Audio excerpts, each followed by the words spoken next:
नमस्कार, यो एभिन्यूज खबरको संकेत हो। तपाईं अहिले एभिन्यूज@2 मा हुनुहुन्छ। म प्रभा थापा। प्रारम्भमा मूल खबर।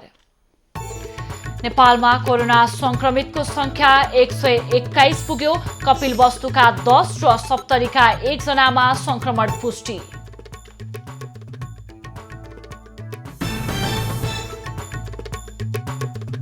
लकडाउनलाई क्रमशः खुकुलो बनाउन सरकारलाई राज्य व्यवस्था समितिको निर्देशन। पीसीआर परीक्षण तीव्र बनाउन सुझाव।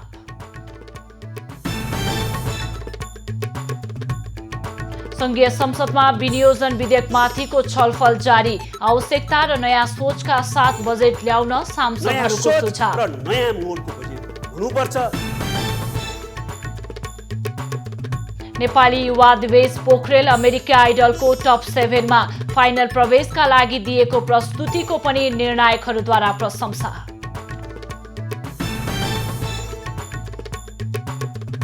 र भारतमा बन्द रहेको रेल सेवा भोलिदेखि आंशिक सञ्चालनमा आउने। श्रमिकलाई घर फर्कन सहज हुने अपेक्षा। अब खबरको सिलसिला प्रारम्भ गरौं कोरोना संक्रमण सम्बन्धी प्रसंगबाट। कपिलवस्तुमा 10 जना र सप्तरीका 1 जनामा कोरोना भाइरसको संक्रमण देखिएको छ। यो सँगै नेपालमा संक्रमितको संख्या 121 पुगेको छ। स्वास्थ्य तथा जनसंख्या मन्त्रालयका अनुसार कपिलवस्तु, यशोधरा गाउँपालिका 5 र बुद्धभूमि नगरपालिकाको 7 र 10 वडाका 10 जना पुरुषहरूमा कोरोना संक्रमण देखिएको हो।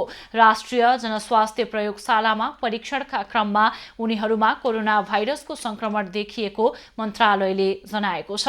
उनीहरूको स्वास्थ्य अवस्था सामान्य रहेको छ। स्वास्थ्य मन्त्रालयका अनुसार 10 जना मध्ये 9 जना 18 देखि 34 वर्षीय पुरुषहरू छन्। 1 जनाको भने उमेर खुलेको छैन। उता सप्तरीमा 18 वर्षीय युवकलाई संक्रमण पुष्टि भएको हो। संक्रमित युवक डाक्नेश्वरी नगरपालिका 3 का रहेको स्वास्थ्य मन्त्रालयले जनाएको छ। नेपालमा हालसम्म संक्रमण देखिएका 121 जना मध्ये 33 जना उपचारपछि निको भएर घर फर्केका छन्। अन्यको विभिन्न अस्पतालमा आइसोलेसनमा राखेर उपचार भइरहेको छ। सप्तरीको छिन्नमस्ता स्थित नेपाल भारत सीमा 10 गजा नजिक बसोबास गर्दै आएका दलित समुदायको घरको चुलो बल्न छाडेको छ। दैनिक काम गरी बिहान बेलुकाको छाक टार्दै आएका डोम समुदायमा लकडाउनका कारण काम रोकिएपछि खाद्यान्न अभाव भएको हो। दर्शकवृन्द, यति बेला हामी सप्तरीसँग सिमाना जोडिएको भारतको न्योरको छेउमा छौँ, जो छिन्नमस्ता गाउँपालिका नेपालतर्फको छ। तब देखिराख्नु भएको छ यो दलित सुखमवासी डोम समुदायहरू जो सार्वजनिक स्थलमा आएर बसेका छन्। उहाँहरूको घरमा 2 महिनादेखि चुलो बलेको छैन। स्थानीय जनप्रतिनिधिले आज भोलि आएर राहत दिने प्रतिबद्धता त जनाउँछ, तर अहिलेसम्म आएर उनीहरूलाई राहत दिने काम भएको छैन। कोनो काम टहल नहीं लागैया, कोनो रोजी रोटी नहीं लागैया। जवान बेटी हैया खाए खातिर घई काटैया है, देखियो बिछौना पर लोटनिया दैया। बेटा जवान से कि सजा है पोखर झाकर पर हैया टिकला खेने घुरैया बीच बीच। सरकार हमरा सबके नहीं देख रहल या। यी दलित मुसरहरू यो बाँसघारीमा आएर खुला आकाशमुनि बस्न बाध्य भएका छन्। उनीहरूलाई स्थानीय सरकारले अहिलेसम्म कुनै प्रकारको राहत दिएको छैन। उहाँहरूलाई पुरै गुनासोको पोको बाँधेर बसेका छन्। तर एउटा साबुन र एउटा मास्क बाहेक आज लकडाउनको 47-48 दिन बितिरहँदा उहाँहरूलाई राहतको नाममा खाद्यान्न 1 मुठी चामल समेत दिएको छैन। साबुन फारम भरे किछो न देले हमरा के भनसो न होइ छै। ओकरा से कर्जा लेबले धनिक लोग सब खाइ जाइ छै। नेता सब नहीं आबै छै। नहीं एठमका गाउँपालिका के अध्यक्ष उपाध्यक्ष नेता सब कोई नहीं नेता सब कोही ले कहियो कोई नहीं आबै छै, हुलेक ले छै, देख ले छै, चल जाइ छै। छिन्नमस्ता गाउँपालिकाले अहिलेसम्म उहाँहरूलाई राहत दिएको छैन र छिन्नमस्ता गाउँपालिकाको आन्तरिक विवादका कारण अहिलेसम्म ज्वरो नाप्ने थर्मल गन समेत किन्न सकेको छैन। तपाईँ भन्नुहुन्छ भने तपाईँ दोषी कि त निर्वाचित जनप्रतिनिधि दोषी को भन्ने कुरा चाहिँ अब त्यो छलफलको विषय भएन। दोषी भन्दा पनि अब दोषी म कसैलाई लाउन चाहन्न, तर विवादको कारणले यो ढिला भइरहेछ। क्वारेन्टाइनमा जुन राहतहरू आउँदै गरेको छ, जुन क्वारेन्टाइनमा सञ्चालन गरेको चामल दाल अन्य त्यो बाटोघाटोमा युज गरेर यस्तो अवस्थामा पनि बाटोघाटो उहाँ अध्यक्षजीले बनाउँदै हुन्छ। यी दलित समुदायहरू खाना बिना तडपिरहेका छन्। बड़ा दिक्कत है खाए पिए खातिर, ओढ़े पिन्हे खातिर, तेल साबुन खातिर। या 2 दिन पर 1 दिन पर धिया पुता रोटी खा कऽ भनसा नहि होइ छै से की कहै छै, चूल्हा ओहिना रहै छै। 2 महीना से दिक्कते सिक्कते काटि कऽ हमरा सबके छियै सर। आफ्नै सरकार प्रति थुप्रै गुनासाहरू छन्। उनीहरूले कहिले लाउने कहिले खान पाउने भन्ने समस्या देखा परेको छ। एबी न्युज खबरका लागि बैद्यनाथ यादव, न्योर सप्तरी।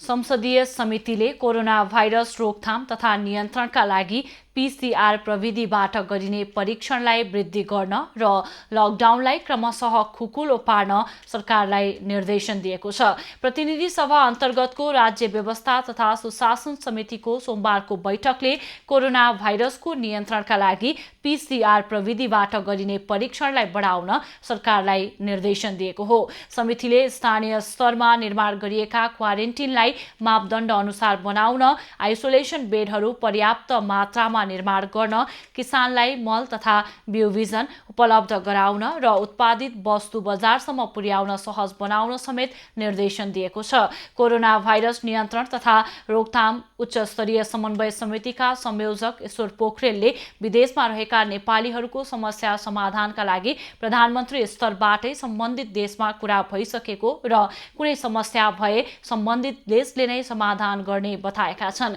गृहमन्त्री रामबहादुर थापाले भारतीय सीमा पारी करिब 2100 नेपालीहरू क्वारेन्टिनमा रहेको जानकारी दिएका छन्। स्वास्थ्य मन्त्री भानुभक्त ढकालले सरकारसँग उपलब्ध भएका परीक्षण किटहरूको आधारमा कन्ट्याक्ट ट्रेसिङको मापदण्ड बनाई परीक्षण गरिएको बताएका छन्। उनले पछिल्लो केही दिन यता पीसीआर प्रविधिबाट गरिने परीक्षणलाई पनि बढाइएको बताएका छन्। संघीय संसदका दुवै सदनमा आजबाट आर्थिक वर्ष 2077-78 को लागि विनियोजन विधेयकका सिद्धान्त तथा प्राथमिकतामाथि छलफल सुरु भएको छ। त्यसका लागि प्रतिनिधि र राष्ट्रिय सभाका बैठक अहिले बसिरहेका छन्। बैठकमा हिजो अर्थमन्त्री डाक्टर युवराज खतिवड़ाले पेश गरेका बजेटका सिद्धान्त र प्राथमिकतामा सांसदहरूले आफ्नो धारणा राखिरहेका छन्। विकास र सुशासनमा आगामी बजेटले जोड दिने र कोरोनाको महामारीले आर्थिक क्षेत्रमा परेको क्षतिलाई उकास्ने गरी योजनाबद्ध प्रयास गर्ने गरी खतिवड़ाले हिजो प्री बजेट सार्वजनिक गरेका थिए। प्री बजेटमाथि छलफलका लागि संसदमा आज र भोलिको समय निर्धारण गरिएको छ। संघीय संसदका सुझाव समेट्दै अर्थमन्त्री खतिवड़ाले नीति तथा कार्यक्रम ल्याउनेछन्। नीति तथा कार्यक्रम जेठ 2 गते राष्ट्रपति विद्यादेवी भण्डारीले सार्वजनिक गर्ने कार्यक्रम छ। उक्त नीति तथा कार्यक्रमको आधारमा नयाँ बजेट जेठ 15 गते संसदमा सार्वजनिक गरिनेछ। राष्ट्रिय सभा सदस्य नेता नारायण काजी श्रेष्ठले वर्तमान आवश्यकता र नयाँ सोचका आधारमा बजेटका सिद्धान्त र प्राथमिकता निर्धारण गर्न सरकारलाई सुझाव दिएका छन्। राष्ट्रिय सभाको सोमबारको बैठकमा आगामी आर्थिक वर्ष 2077-78 का लागि विनियोजित विधेयकका सिद्धान्त र प्राथमिकतामाथिको छलफलमा सहभागी हुँदै नयाँ आवश्यकता र नयाँ सोचका आधारमा सरकारले बजेटका सिद्धान्त र प्राथमिकता निर्धारण गर्नुपर्ने बताएका छन्। कोभिड-19 रोकथाम तथा नियन्त्रणमा सरकारले चालेका कदमबाट परेको आर्थिक प्रभावलाई मध्यनजर गरी बजेटको सिद्धान्त र प्राथमिकता निर्धारण गरिनुपर्ने तर्क उनले गरेका छन्। नीति लिएर अगाडि बढ्ने र नेपाललाई स्वाधीन आत्मनिर्भर अर्थतन्त्र भएको विकसित मुलुकमा अगाडि बढाउने गरी आजदेखि काम अगाडि बढाउनु पर्ने आवश्यकता छ। हिजोको कामको निरन्तरता दिएर आज पनि हामीले त्यही दिशातिर काम अगाडि बढाउनु पर्ने आवश्यकता छ। त्यसैले मैले डिटेलमा जान चाहिन, समयको पनि सीमा छ। तर यो कुरालाई ख्याल गरिएन भने यो निरन्तरताको बजेट हुनेछ। निरन्तरताको बजेट हुनुहुन्न, नयाँ आवश्यकता, नयाँ सोच र नयाँ मोडको बजेट हुनुपर्छ भन्ने जस्तो सांसद श्रेष्ठले बजेट प्रकृति मैत्री, समावेशी वृद्धि, सामाजिक न्याय, श्रमजीवी वर्ग केन्द्रित, दिगो विकासको चरित्र बोकेको र आत्मनिर्भर अर्थतन्त्रको दिशातर्फ जाने किसिमको विशेषता बोकेको हुनुपर्ने बताएका छन्। अर्थमन्त्री डाक्टर युवराज खतिवड़ाले संसदमा आगामी वर्षको बजेट तथा कार्यक्रमका सिद्धान्त र प्राथमिकता प्रस्तुत गरेका छन्। यता विज्ञहरूले भने स्रोत साधनका आधारमा प्राथमिकताको विषय छनौट गरी बजेट ल्याउन सुझाव दिएका छन्। सम्भवतः इतिहासकै सबैभन्दा कठिन घडीबाट देश गुज्रिरहेको छ। सङ्कट यसअघि नआएका भने होइनन्, तर सरकार र जनताले सहकार्य गरी समाधान गरेको पर्याप्त उदाहरण हामी कहाँ छन्। 10 वर्षे द्वन्द्व, नाकाबन्दी र त्यस लगत्तै गएको विनाशकारी भूकम्पले देशको अर्थतन्त्रलाई थिलो बनायो, जसलाई नेपाली जनताले बडो सुझबुझका साथ पार लगाए। यसपटक परिस्थिति भिन्न छ। लकडाउनका कारण उद्योगहरू बन्द छन्, श्रमिक काममा जान पाएका छैनन्, रोजगारीका लागि वैदेशिक कामदारहरू पनि फर्कने क्रममा छन्, जसले एकतर्फ देशको अर्थतन्त्रलाई तहस नहस बनाएको छ भने परिस्थितिको व्यवस्थापनमा सरकार उदासीन देखिएको छ। विज्ञहरू भने प्राथमिकतालाई पहिचान गरी स्रोत साधनको सही उपयोग गर्न सकिए देशको कायापलट हुने बताउँछन्। काम गर्नेलाई चाहिँ नि ल काम गर, हामी यो फेसिलिटी दिन्छौँ भन्ने स्पष्ट हुनु पर्यो। अहिले फेसिलिटी दिएपछि अर्को तर्फबाट त्यसलाई अलिकति कन्ट्रोल गर्न खोजे बिगार्छ भन्ने त्यो सोचबाट गमन हुनु भएन। विज्ञहरू आशावादी देखिएका पनि छन्। सरकारको कार्यशैलीले मात्र आगामी दिनको अर्थतन्त्रलाई चलायमान बनाउन सक्छ। कोरोना महामारीले सोच्नका लागि नेपाललाई पर्याप्त समय दियो, तर संक्रमण देखिएको 3 महिना बितिसक्दा पनि सरकारले लकडाउन बाहेक केही गर्न सकेको छैन। जनताको ज्यान जोगाउन भनी स्वास्थ्य सामग्री ल्याउँदा भएको भ्रष्टाचारले सरकारको नियतलाई सतहमा ल्याइदिएको छ। पछिल्लो समय सरकारले कोरोनाबाट कम प्रभावित क्षेत्रमा लकडाउनलाई केही खुकुलो बनाउने निर्देशन दिएको छ, तर स्रोत साधनको अभावमा उद्योग धन्दा कल कारखानाहरू पूर्ववत रूपमा फर्कन अप्ठ्यारो भइरहेको छ। उनीहरूलाई उत्पादक हैन स्वरोजगार कसरी बनाउने हैन एउटा ठुलो उनीहरूले सिकेर आएको सिपलाई हामीले राम्रो गर्न सक्यौँ भने, उपयोग गर्न सक्यौँ भने भनौँ न ल सरदर महिनाको 30,000 कमाउने पार्यौँ भने जसले खाडी देशको मलेसियाको जिडिपी बढाएको थियो उनीहरूले हाम्रो देशको जिडिपी बढाउँछन्। अनि त्यो एउटा चुनौती पनि हो, अवसर पनि हो। श्रमिकको व्यवस्थापन, कृषि क्षेत्रमा लगानी, विलासी खर्चमा कटौती र उत्पादन वृद्धि गर्ने क्षेत्रमा लगानी गरे प्रतिफल निश्चित नै आउनेछ। अर्कोतर्फ देशलाई धमिराले झै खाइरहेको भ्रष्टाचारीप्रति व्यावहारिक रूपमै शून्य सहनशीलता कार्यान्वयन गर्न सके देशले कोल्टो फेर्न धेरै समय लिने छैन, तर यसका लागि आवश्यक छ बलियो र दूरदृष्टि भएको नेतृत्वको। प्रधानमन्त्री रोजगार कार्यक्रम डिजाइन भएर काम गर्दै जाँदाखेरि धेरै आलोचना भयो, तर अहिले आएर यदि यसलाई इफेक्टिभली कार्यान्वयन गर्न सक्ने हो भने यो सर्ट टर्म म्यानेजमेन्टको एउटा प्रभावकारी संयन्त्र हुनसक्छ। भारतमा यस्तै मनरेगा भन्ने कार्यक्रम छ र उनीहरूले त्यसलाई लागू गरिसकेका छन्, त्यसलाई एक्सपान्ड गरिरहेछन्। यो कोभिडलाई किनभने भारतमा त आन्तरिक आप्रवासीहरू धेरै छन् नि, तपाईँलाई मिडियामै हेरिराख्नु भएको छ। महाराष्ट्र, दिल्ली, गुजरातबाट बिहार र उत्तर प्रदेश जानेहरूको त लड्दो छ। लकडाउनले प्रभावित नहुने कोही छैनन्। सरकार भने राहतको नाममा 10 किलो चामल बाँड्नमा व्यस्त देखिएको छ। राहत लिन नपर्ने अवस्था ल्याउन उसको खासै ध्यान पुगेको छैन। देश बजेट निर्माणमा लागेको छ। आशा गरौँ यसपटकको बजेटले प्राथमिकता निर्धारण गरी अघि बढ्ने मार्ग प्रशस्त गर्नेछ। सांसद गगन थापाले संसदमा कविता वाचन गरेर प्रधानमन्त्री केपी ओलीको आलोचना गरेका छन्। भारतले नेपाली भूमि मिचेको, विदेशमा अलपत्र परेका नागरिकहरूको पीडा सरकारले नसुनेको विषयमा थापाले कविताबाटै प्रधानमन्त्रीको आलोचना गरेका हुन्। विदेशमा कोही पनि अलपत्र छैनन्, दुःख पीडा सुनाउने ती नेपाली नै होइनन्। जनताको व्यथालाई ध्यान दिएर सुन्ने, कृषक साना व्यापारीको साह्रो मर्म बुझ्ने, प्रजालाई नसहने सरकारको छ नीति, हावादारी हल्ला हुन् ओम्नु र यति सबैतिर वहाँ यस्तो विकास देख्दा पत्रकारले दङ्ग छन् यी समाचारले लेख्दा। कोमल हृदयका प्रधानमन्त्री आँसु कवि हाम्रा, दिन नबिराई सृजना छ आहा कति राम्रा। थापाले कोरोना महामारीको समयमा गरिब जनताले राहत नपाएको, विदेशमा अलपत्र परेका नागरिकहरूको आवाज सरकारले नसुनेको भन्दै व्यङ्ग्य गरेका छन्। कविता भट्याउँदै काला पानी जाउँला, सारा नेपाल हाँसेको छ, मेची काली गाउँछ, आँसु आए बरु त्यही गीतले आउँछ। यस्तो नायक गजबका ल्यायो जानी जानी, ओहो हामी नेपाली त साह्रै भाग्यमानी, ओहो साह्रै भाग्यमानी। यसअघि सांसद थापाले बालुवाटार जग्गा प्रकरणको बेलामा पनि स्वस्थानी व्रतकथा वाचनको शैलीमा केही हरफ सुनाएका थिए। नेपाली भूमि अतिक्रमण गर्दै भारतले दार्चुला जिल्लाको लिपुलेक क्षेत्रमा चीनको तिब्बतसँग जोड्ने एकतर्फी सडक मार्ग खोलेपछि सबै दलका सांसदहरूले सरकार र भारतको एक भएर कडा विरोध गरेका छन्। भारतको हेपाहा र मिचाहा प्रवृत्तिप्रति संसदमै खेद व्यक्त गर्दै सांसदहरूले द्विपक्षीय त्रिपक्षीय संवाद मार्फत पनि समस्या नसुल्झिए यो मुद्दालाई अन्तर्राष्ट्रियकरण गर्न सरकारलाई सुझाव दिएका छन्। संसदमा सांसदहरूले राखेको जिज्ञासामा परराष्ट्र मन्त्री प्रदीप गेवालीले कूटनीतिक नोट पठाएर समस्या समाधानका लागि पहल भइरहेका बेला त्यसको जवाफ नै नदिई भारतले नेपाली भूमि मिचेर सडक बनाएको दाबी गरे।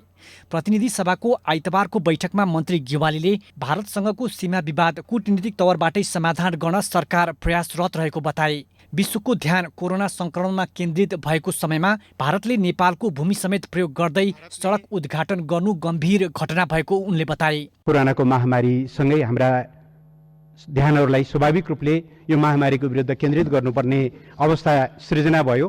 त्यस कारणले गर्दा त्यो बैठक हुन सकेको छैन। तर पनि मलाई के विश्वास छ भने यस्ता समस्याहरूको समाधान कूटनीतिक माध्यमबाटै गर्न सकिन्छ। सरकारले त्यसको दृढ विश्वास लिन्छ। त्यसअघि सांसदहरूले पटक पटक देशको सीमा मिचिरहे पनि सरकार भने कूटनीतिक नोट पठाएर बस्ने गरेको आरोप लगाएका थिए। सांसद भीम रावलले भारतीय सेना नेपाली भूमिबाट तत्काल फिर्ता पठाउन माग गरे। उनले सेना फिर्ता गर्न सरकारले के गरिरहेको छ भन्दै नेपाललाई आफ्नो भूमि राखेर नक्सा सार्वजनिक गर्न केले रोक्यो भन्ने प्रश्न गरे। सांसद सुरेन्द्र पाण्डेले यस्ता समस्या समाधानका लागि निरन्तर प्रयास जारी राख्न ध्यानाकर्षण गराए। उनले समस्या समाधानका लागि सरकारले नियमित के गर्ने योजना बनाएको छ भनी प्रश्न गरे। त्यो अन्तर्राष्ट्रिय कानुनको विरुद्ध छ, असल छिमेकी नीतिको विरुद्ध छ र त्यो आजको सभ्य समाजको विरुद्ध छ। त्यसकारण त्यो काम तुरन्त बन्द होस् र त्यहाँबाट भारतीय सेना फिर्ता होस्। सरकारले नियमित के प्रयास गर्छ र यसभन्दा पछिका योजनाहरू के निर्माण गर्छ त्यसको बारेमा म सदनलाई जानकारी गराउनको पनि माग गर्दछु। सांसद गगन थापाले रक्षा मन्त्री ईश्वर पोखरेलमाथि कटाक्ष गरे। आइतबार बसेको प्रतिनिधि सभाको बैठकमा भारतले नेपाली भूमिमा बाटो बनाएको विषयमा सरकारलाई प्रश्न गर्दै केही महिना पहिले रक्षा मन्त्री पोखरेलले गरेको सीमा निरीक्षण थियो कि तीर्थयात्रा भने प्रश्न गरे। अर्का सांसद दिलेन्द्र बडुले लिपुलेक हुँदै तिब्बतको मानसरोवरसम्म भारतले बाटो बनाउँदा सरकार सुतेको आरोप लगाए। हाम्रो भूमि तिमीलाई प्रयोग गर्न दिँदैनौ भनेर अब्जेक्ट गर्ने हो। हाम्रो भूमिमा 1 इन्च पनि तलमाथि भयो भने नेपालले छाड्नेवाला छैन भनेर प्रष्टसँग भन्ने हो। भारतको यो दादागिरी र चीनको न्यानो सहयोगको प्रतिरोध गर्न नेपाली काङ्ग्रेस सिङ्गो नेपाली जनता तयार छ। सरकारले हामीबाट के सहयोगको अपेक्षा गरेको छ यस बारेमा यही सदनमा हाम्रोपट्टिको बाटो नबन्ने तर उतातिर युद्धस्थलमा बाटो बनिरहेको र 6 महिनापछि कालापानी र लिहुले पुग्दैछ भन्ने कुरा बोल्दा पनि ध्यानाकर्षण नहुने मैले मिडियामा पनि बोलेको छु र सरकार के गरेर सुतिरहेको थियो। सांसद महन्त ठाकुरले अतिक्रमित भूमिमा नेपाली उपस्थिति जनाउनु पर्ने बताए। सांसद दुर्गा पौडेलले भारतीय अतिक्रमणको विषयलाई अन्तर्राष्ट्रियकरण गर्न माग गरिन्। राप्रपाका सांसद राजेन्द्र लिङ्गदेनले सरकारलाई सन् 2012मै थाहा भए पनि अहिलेसम्म के हेरेर बस्यो भन्दै प्रश्न गरे। लकडाउनका कारण किसानले उत्पादन गरेको कृषि वस्तु कालीमाटी तरकारी बजारमा बिक्री गर्न नसकिएको साना किसान सहकारी संगठनहरूले बताएका छन्। लकडाउनले तरकारी बिक्री नभएपछि किसानले सित्तैमा दिनुपर्ने अवस्था आएको उनीहरूको गुनासो छ। प्रतिनिधि सभा अन्तर्गतको अर्थ समितिको सोमबारको बैठकमा उनीहरूले किसानले उत्पादन गरेको वस्तु कालीमाटी तरकारी बजारमा बिक्री गर्न नसकेको गुनासो गरे। लकडाउनले तरकारी बिक्री नभएपछि किसानले सबै सित्तैमा दिनुपर्ने अवस्था आएको समेत उनीहरूको गुनासो छ। यसपालि यति दुःख गर्यो मन्त्रीज्यूलाई स्वयं लिएर गएर चाहिँ कालीमाटी उभ्याउँदाखेरि पनि उहाँको पनि केही लाग्यो। त्यो बजार त 400-500 मान्छेले कब्जा गरेर बसेको छ। हामी अरू कोही छिर्न पाउँदैनौँ। त्यहाँ हामी छिर्नै सक्दैनौँ। अब कालीमाटी बजार र अहिले चाहिँ हामीले के गर्नु पर्यो भने कहीँ केही नभएर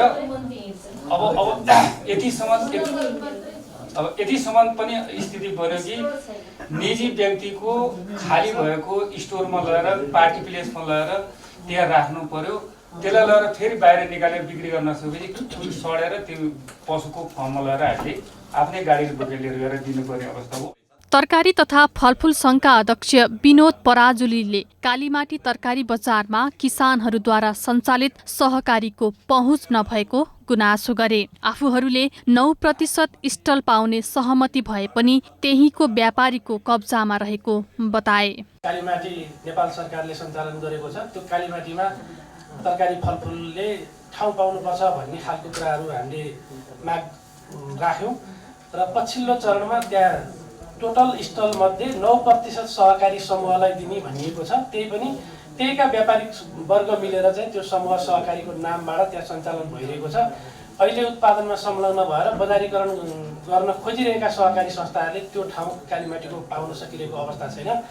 राष्ट्रिय सहकारी महासंघका अध्यक्ष मिनराज कणेलले दुग्ध सहकारी अभियान मार्फत देशभर उत्पादन हुने 6 लाख लिटर दूध मध्ये करिब 3 लाख लिटर दूध बिक्री नहुँदा दैनिक 1,50 लाख रुपैयाँ बराबरको नोक्सानी भइरहेको बताए। अहिले अलि सुक्खा सिजन भएर करिब 2 लाखको हाराहारी हुन्थ्यो, तर अहिले पानी वर्षा भइरहेको घाँस पनि पलाएर अलिक दुध घटेको रहेछ। अहिले करिब 3 लाख 2.5 लाख 3 लाख लिटर दूध खेर गइरहेको छ। अहिले त्यो बिक्री हुन पाएको छैन। राष्ट्रिय सहकारी बैंकका अध्यक्ष केबी उप्रेतीले कोरोना भाइरस नियन्त्रण तथा रोकथामका लागि लकडाउन गरिएपछि वित्तीय क्षेत्रमा सहकारीको भूमिका अझै बढेकाले यस क्षेत्रलाई पनि सहयोगको आवश्यकता पर्ने बताए। उनले त्यसका लागि छुट्टै कोष निर्माण गर्नुपर्नेमा जोड दिए।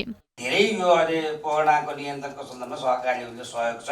त्यसकारण भोलिका दिनहरूमा चाहिँ उहाँहरूलाई राहतको प्याकेज चाहिँ सरकारले ल्यायो भने, अघि अध्यक्षले राखिसक्नु भएको छ, तरलताको समस्या हुनसक्छ, सेक्टर फन्डको कुरा भयो, अब कर्ज असुली हुँदैन, डिपोजिट फिर्ता लान्छ, त्यसमा चाहिँ के गर्न सक्छ। त्यो वित्तीय क्षेत्रमा राष्ट्र ब्याङ्कले अनुगमन गर्ने एउटामा सहकारी क्षेत्र एउटा मात्रै हो, राष्ट्रिय सहकारी ब्याङ्क।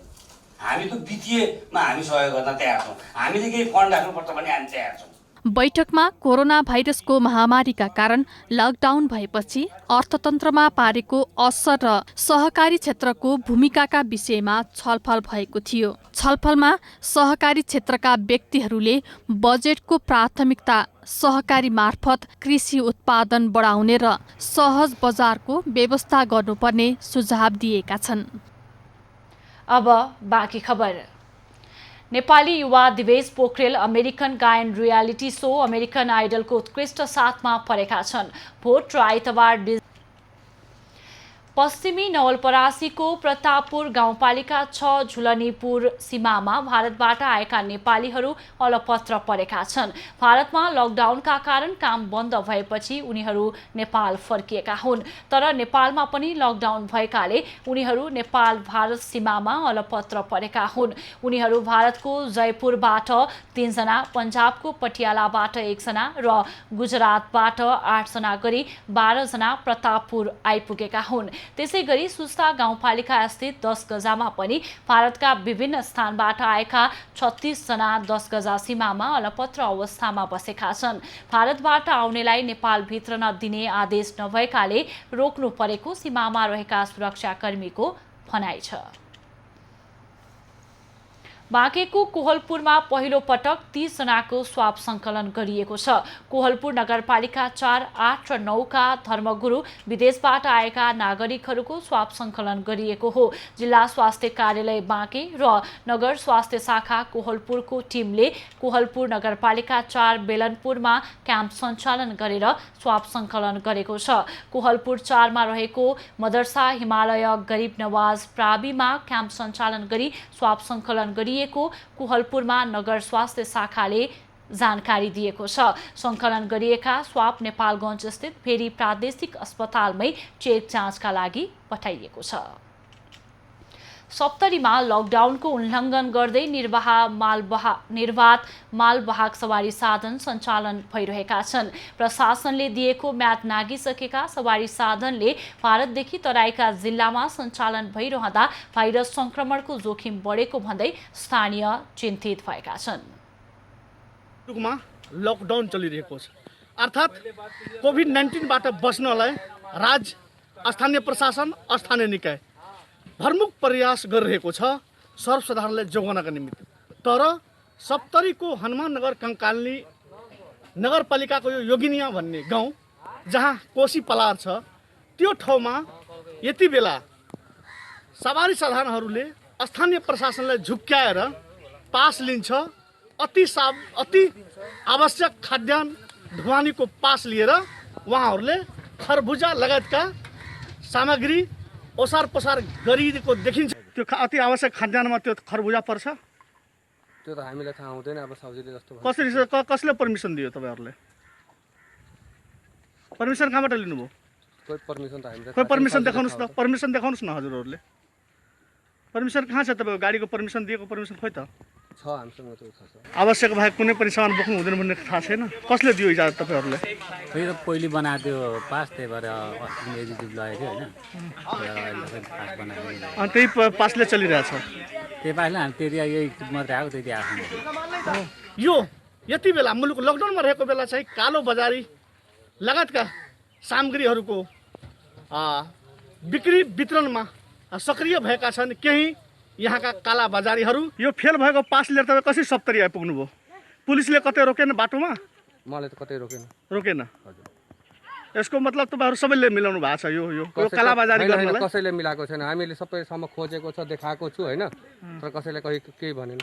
जसको नमुना देख्न सकिन्छ सप्तरीको यो हनुमाननगरको यो जोगिनियामा, जहाँ खरबुजा लोड भइरहेको छ, जो अति आवश्यक भनेर स्थानीय प्रशासनबाट अनुमति लिन्छ। बाली कैसे नेपाली भूमि में कैसे बाली करने दिया आपको? कौन इजाजत दिया है? किससे परमिशन लिए आप? मंत्री यादव इधर गांव वाले दिया है, जिसका खेती है वो लोग से पूछ के दिया है, वो लोग दिया खेती, उसका बाद ये लोग खाद्यान्न लगायतका वस्तुहरू ओसार पसार गर्नका निमित्त, तर त्यसको प्रयोग अर्कै काममा भइरहेको छ। एबी न्यूज खबरका लागि बैद्यनाथ यादव, हनुमाननगर, सप्तरी। दर्शकवृन्द, कैलालीमा प्रहरी र स्थानीय बीच झडप भएको खबर हामीले प्राप्त गरेका छौँ र यो विषयमा विस्तृतमा जानकारी दिन यतिखेर हाम्रो प्रत्यक्ष सम्पर्कमा हुनुहुन्छ हाम्रा वरिष्ठ संवाददाता हरिश विख।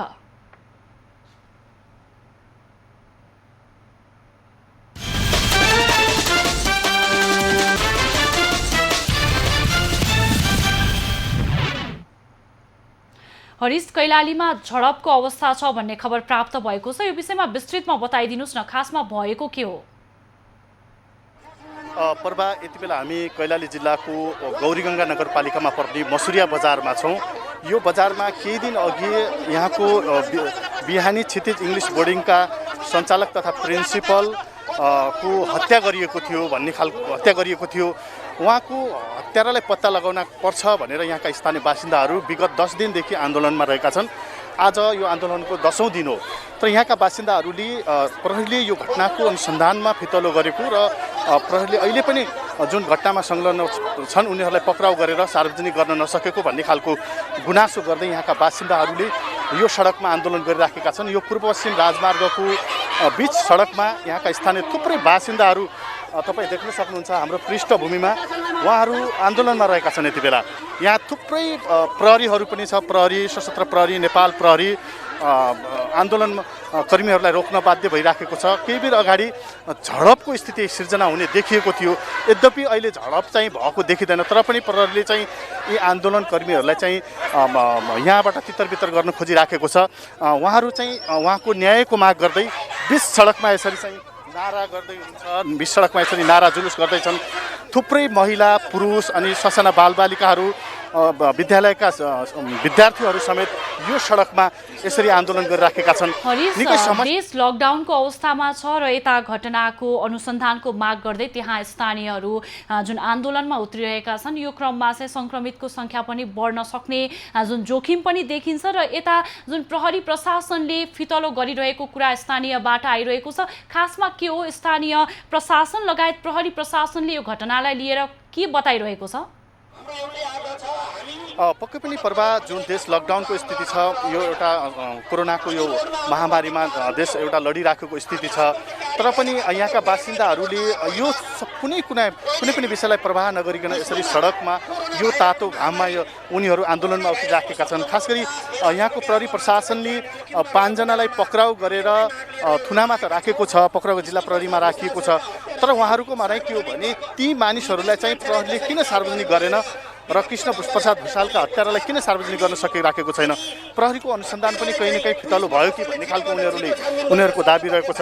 यससँगै प्रहरीले पनि के बताइराखेको छ भने अहिले हामी अनुसन्धान गरिराखेका छौँ, यो घटनामा संलग्न व्यक्तिहरूको अनुसन्धान गरिराखेका छौँ, उनीहरूलाई थुनामा राखेर कारबाही पनि गर्छौँ भन्ने खालको आश्वासन दिएको भनेर भनिराखेका छन्। म एकजना स्थानीयसँग कुराकानी गर्न चाहन्छु। के भन्न चाहन्छु, किन आन्दोलनमा हो तपाईँहरू? हजुर, हाम्रो कृष्ण सरको असामयिक मान्छेहरूले फोन गरेर कुनै न कुनै षड्यन्त्र गरेर यताबाट फोन गरेर अर्को ठाउँमा मगाएर त्यसपछि अनावश्यक रूपमा उनलाई रक्सी सेवन गर्न यताउता गर्न लगाएर त्यसपछि रातारात हत्या गरियो। त्यसपछि हत्या गरिसकेपछि यहाँबाट आफै खोजी गर्ने भनेर गएर हाम्रो यही पालबानपुरको नजिकै लास त्यहाँनिर भेट्टायो। रक्सी नपिउने मान्छेले, रक्सी सेवन नगर्ने मान्छेले चाहिँ त्यहाँ रक्सीको बोतल राखेर अनि यो चाहिँ साइकललाई पनि ठक्कर दिएको भनेर खालि त्यता सजाएर राखेको, चप्पल उता राखेको। हत्या नै भएको? हत्या नै हो सर, एकदम पर्फेक्ट 100% हत्या नै हामीहरू भन्न सक्छौँ। र तपाईँहरू आन्दोलन गरिराख्नु भएको छ, कति दिनसम्म देखियो आन्दोलनमा? यो चाहिँ आज 4 दिन भइसक्यो आन्दोलन भइसकेको। पहिला पनि हामीले 2 दिन गरिसकेका छौँ, हिजो पनि गरिसकेका छौँ र हिजो आन्दोलन गर्ने क्रममै यता हाम्रो सुरक्षाकर्मी साथीहरूले हामीमाथि अत्याचार पनि गर्न खोजेको छ। अनावश्यक रूपमा स्पिड लिमिट थियो, तर स्पिड लिमिट राख्नुपर्ने ठाउँमा स्पिड धेरै हालेर गाडी नै अति स्पिडमा ल्याएर यहाँ जनताहरूलाई बडा मुस्किलमाथि पनि अहिले प्रहरीले चाहिँ लाठीचार्ज के गरेको हो? लाठीचार्ज गर्न अलिअलि गरिरहेछ, तर जनताहरूलाई त्यति केही भइरहेको छैन, तर जनताहरूलाई प्रेस दिने काम चाहिँ धेरै गरिरहेछ। अब तपाईँहरू के भन्न चाहनुहुन्छ त छोटकरी? हामी भन्न चाहन्छौँ भने सुरक्षाकर्मीहरूले अहिले लकडाउनको अवस्थामा हाम्रो सीमा पनि मिचिरहेको छ, त्यो सीमालाई हेर्नु पर्यो, त्यहाँ रक्षा गर्नु पर्यो। अनि पछि यहाँ जनताहरूलाई यसरी अत्याधुनिक आवश्यक नभएर पनि यति धेरै सुरक्षाकर्मी खटाउनु भएन। पब्लिकभन्दा धेरै यहाँ सुरक्षाकर्मी छ, त्यही चाहन्छु। हत्यारालाई सजाय दे, छिटोभन्दा छिटो सार्वजनिक गर र हाम्रो अहिले मिचिरहेको सीमालाई आफ्नो देशभित्र ल्याउनु पर्यो। पर्व उहाँ हुनुहुन्थ्यो, यहाँको स्थानीय बासिन्दा हुनुहुन्थ्यो जो यो आन्दोलनमा सहभागी हुनुहुन्थ्यो। खास गरी जुन कृष्ण विशालका हत्यारालाई प्रहरीले पक्राउ गरेर सार्वजनिक गर्नुपर्छ भनेर माग गर्दै उनीहरू आन्दोलनमा उत्रिराखेका छन् र प्रहरीले यो दमन गर्नुहुन्न भन्ने उनीहरूको माग पनि रहेको छ। र सँगसँगै पर्व जुन अहिले देशमा लकडाउनको स्थिति छ, हुन त हामी पनि अब यो बाध्यतावश हाम्रो एउटा खबर कर्ममा हामी जुटिराखेका छौँ। कतिपय थुप्रै घटनाहरू भइराखेका छन्, हत्याका घटनाहरू, त्यसै गरी बलात्कारका घटनाहरू, चोरीका घटनाहरू, वनफडानीका घटनाहरू अहिले पछिल्लो पटक निकै बढिराखेका छन्। यही लकडाउनको बिचमा उहाँको हत्या भएको थियो कृष्ण भुषालको। यो घटनालाई वास्तवमा प्रहरीले पनि छानबिन गर्नुपर्छ। यो लकडाउनको अवस्थामा सामाजिक दूरी राखेर बस्नुपर्ने परिस्थितिमा हामी पनि एकदम जोखिमपूर्ण तरिकाले यो रिपोर्टिङ गर्न यहाँ आइपुगेका छौँ। र तपाईँ देख्न सक्नुहुन्छ प्रहरी पनि एकदमै तैनात गरिएको छ। यहाँको स्थानीय बासिन्दाहरूलाई चाहिँ प्रहरीले रोकिराखेको छ। प्रहरी पनि आफै समस्यामा छ, किनभने यो जुन लकडाउनमा एउटा सामाजिक दूरी राखेर जे गर्नु पर्थ्यो त्यो चाहिँ हुन सकेको छैन। यसले गर्दा कतिपय अवस्थामा चाहिँ सङ्क्रमण फैलिन सक्ने डर पनि त्यत्तिकै, त्रास पनि त्यत्तिकै देखिन्छ। त्यसकारणले यो घटनाको सत्य तथ्य छानबिन गरेर प्रहरीले दोषीलाई कारबाही गर्नुपर्छ र तबसम्म मात्र हामी चाहिँ आन्दोलन फिर्ता लिन्छौँ, नभए निरन्तर आन्दोलनमा लागिरहनेछौँ भन्ने खालको पनि अहिले यहाँका स्थानीय बासिन्दाले जारी गरेको छ। प्रभा हरिश, यो खबरमा यहाँ निरन्तर नजर बनाइराख्नुहोला। हामी अद्यावधिक पछिल्लो जानकारीका लागि तपाईँसँग पुनः जोडिनेछौँ र अहिलेलाई धन्यवाद। उहाँ हुनुहुन्थ्यो हाम्रा वरिष्ठ संवाददाता हरिश विक र हामीलाई कैलालीमा मुसरिया बजारमा त्यहाँ स्थानीय आन्दोलनमा उत्रिएको सम्बन्धी खबरमा विस्तृतमा जानकारी गराउनु हुँदै थियो। प्रिन्सिपलको हत्या भएको आरोप जुन लगाइरहेका छन् त्यहाँ स्थानीयले र घटनाको अनुसन्धान पनि फितलो भइरहेको भन्दै त्यहाँका स्थानीय आन्दोलनमा उत्रिएका छन् भने प्रहरी प्रशासनले 5 जनालाई नियन्त्रणमा लिइसकेको छ र अनुसन्धानको क्रम जारी रहेको भनेर पनि जानकारी दिएको छ र यो विषयमा विस्तृतमा जानकारी गराउनु हुँदै थियो हाम्रा वरिष्ठ संवाददाता हरिश विक। अब बाँकी खबर। देशकै सबैभन्दा बढी कोरोना संक्रमित भेटिएको उदयपुरमा लकडाउन खुकुलो पार्न सुरु गरिएको छ। स्वास्थ्य कर्मीले भने भुल्के लगायतका क्षेत्रमा संक्रमित भेटिने क्रम जारी रहेकाले सावधानी अपनाउन सुझाव दिएका छन्। देशकै सबैभन्दा बढी 32 जना कोरोना संक्रमित भेटिएको जिल्ला उदयपुरमा केही सरोकारवालाहरू लकडाउन खुकुलो पार्न हतार देखिए पनि प्रशासनले जोखिम टरी नसकेको जनाएको छ। अहिले जिल्लाको हकमा विकास दोस्रो प्राथमिकतामा रहेको प्रष्ट पार्दै लकडाउन जिल्लामा हिजोकै अवस्थामा कडाइका साथ लागू हुने प्रशासनको भनाइ छ। यो लकडाउनको मोडालिटी जसरी हिजो चलिराखेको छ त्यसै गरी चल्छ। आज भएको निर्णयको आधारमै सबै खुल्ने ओपन भयो भन्ने कुरामा बिल्कुल हामी मान्यता नराखौँ। बैठकमा सहभागी प्रदेश सांसदहरूले लकडाउन खुकुलो पार्दा जोखिम बढेर संक्रमण नियन्त्रण बाहिर जान सक्ने चिन्ता व्यक्त गरे। उदयपुर जिल्लालाई चाहिँ रेड जोनमा घोषणा गरिरहेको अवस्थामा हामीले सबै खुल्ला गर्दाखेरि चाहिँ एकदम आक्रान्त भएर सबैलाई यो रोग सर्ला कि भन्ने त्राही पनि लागेको छ मलाई। सबै कुरा खोल्नु हुँदैन भन्ने विषय चाहिँ मेरो व्यक्तिगत धारणा छ। केही विकास निर्माणका कुराहरू ठिक छ बिस्तारै बिस्तारै गर्नु पनि पर्छ केही कुराहरू, तर अहिले नै सबै हात्तै तरिकाले सबै कुरा खोल्यो भने भोलि यहाँ महामारीको रूप लिन सक्छ। केही अलिकति विकास निर्माणका कुराहरू र चाहिँ केही कुराहरू चाहिँ खाद्यान्न वस्तुहरू अति आवश्यक चिजहरूलाई चाहिँ थोरै अलिकति सहज बनाउनु पर्छ।